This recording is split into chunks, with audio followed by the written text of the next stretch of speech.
ప్రాసెస్లో మనం పొలం కోసము అండ్ ఇంటి కోసము జీవామృతాలు అవి ఇలాంటివి కలుపుకోవడానికి లిక్విడ్ ఫెర్టిలైజర్స్ వేయటానికి ఇట్లా ట్యాంక్ కన్స్ట్రక్షన్ చేసుకునేటప్పుడు ఇలాంటి చిన్న చిన్న మిస్టేక్స్ అస్సలు చేయొద్దు. ఇది నేను మిస్టేక్ అని అప్పుడు అనుకోలేదు, బట్ ఇది చాలా పెద్ద మిస్టేక్.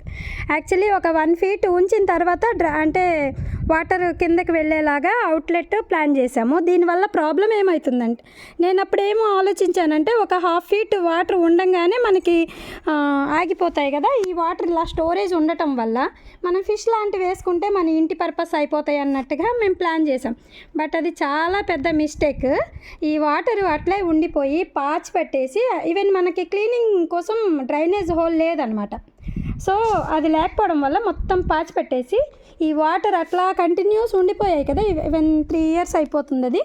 సో ఇక్కడ లీకేజ్ వచ్చి ఇదంతా చూడండి ఎంత పాచి ఉందో. ఒకసారి కాలుతో ఎట్లానమ్మా, ఇదంతా పాచి వాటరు కంటిన్యూ.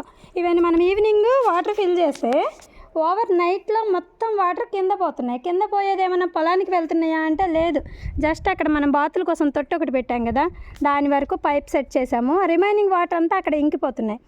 మనకి డ్రై ల్యాండ్ కదా ఇది, సో ఎక్కడ వాటర్ పడితే అక్కడే ఇంకిపోతాయి, వేరే వైపు స్ప్రెడ్ అవ్వవు. అందుకే మీరు పొరపాటుగా ఈ చిన్న చిన్న మిస్టేక్స్ చేయొద్దు. దీన్ని రెక్టిఫై కోసం లాస్ట్ టైము ఒకసారి స్లాబ్ మళ్ళీ రీకన్స్ట్రక్షన్ చేసాము. అది పైన ఏం పెట్టారు బాబాయ్, లాస్ట్ టైము స్లాబ్ అంతా కొట్టేసి మళ్ళీ వేశారు. అయినా కానీ మనకి ఈ గోడల్లో ఉండే ఈవెన్ అంటే కింద వాటర్ తగ్గిపోయింది పడటం, బట్ ఈ గోడల లీకేజెస్ మాత్రం ఎక్కువైపోయింది అనమాట. సో అది ఆ కదలటం వల్ల అనుకుంటా ఎక్కువ పగుళ్ళు వచ్చేసి మొత్తం గోడంతా క్రాక్స్ వచ్చేసాయి. ఇప్పుడు మళ్ళీ మనం ఏం చేస్తున్నామంటే ఆ డ్రైన్ హోలు ఆ అవుట్లెట్ కొంచెం కిందకి దించేసి ఈ వాటర్ అస్సలు ఉండకుండా ఈవెన్ డ్రైన్ హోల్లో కూడా పెట్టించేసుకుంటున్నాం.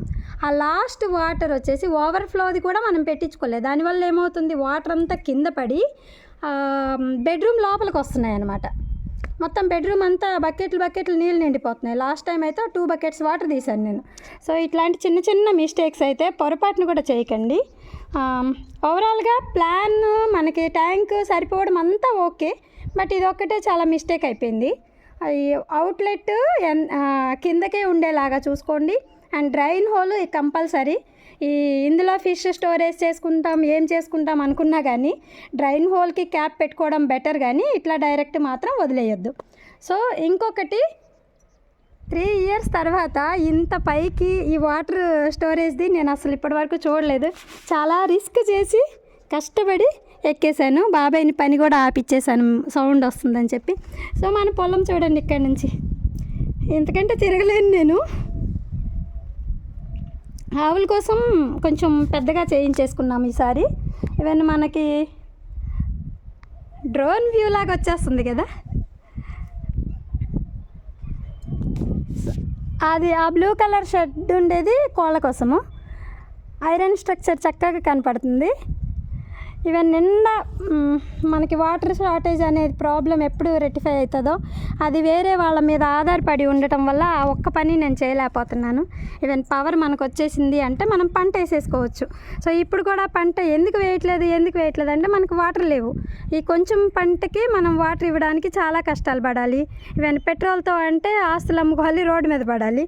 సో అందుకని ఈ కొంచెం 1.5 acre ఉండే కనకాంబరం కూడా జస్ట్ 40 centsకి తగ్గించేసాను. అందుకని ఇవన్నీ తీసేసాం. ఆ 1 acre గులాబీ అలాగే ఉంది, గులాబీలు బాగానే ఉన్నాయి. దానికి ఈ కనకాంబరాలకి ఆకుకూరల వరకు వాటర్ ఇవ్వగలుగుతున్నాము.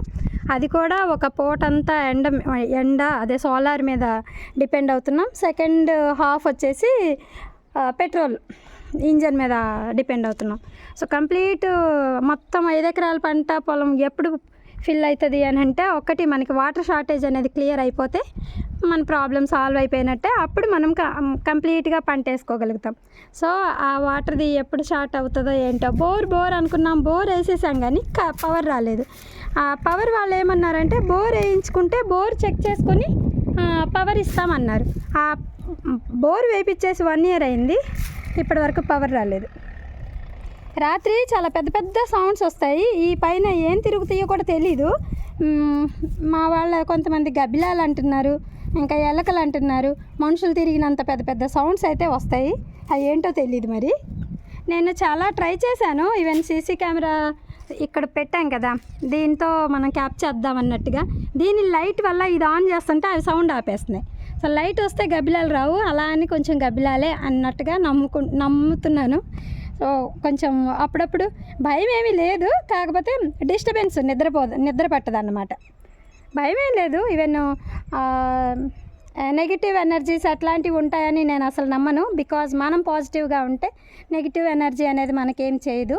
అండ్ ఇంకోటి, బాడీగా ఉన్నప్పుడే మనకి ఎవరు ఏమీ చేయలేనప్పుడు నెగిటివ్ ఎనర్జీకి బాడీ ఉండదు. సో ఆ బాడీ లేని ఒకటి మనం భయపడితే తప్పించి మనకు అదేమీ అటాక్ అయితే చేయదు. సో అటాక్ చేయనంత వరకు మనమైతే హ్యాపీ. సో ప్రాబ్లం అయితే లేదు కదా. సో అది మన నర్సరీ. మనకి సీసీ కెమెరాలో కూడా చక్కగా కనబడుతుంది. అప్పుడే వచ్చేసాయి చూడండి, గుబురుగా వచ్చేసాయి మన సన్ఫ్లవర్, మెక్సికన్ సన్ఫ్లవర్. ఇంకా ఒక 1.5 మంత్లో మనకి గులాబీల మధ్యలో వేసిన సన్ఫ్లవర్ కూడా వస్తుంది. అప్పుడు మళ్ళీ ట్రై చేస్తాను. ఈ లోపల మెట్లు వేయించేసుకుంటా పైకి, అప్పుడు చూద్దాం. మళ్ళీ మొత్తం ఫామ్ అంతా ఒక్కసారి అలా పై నుంచి చూద్దాం. So thank you.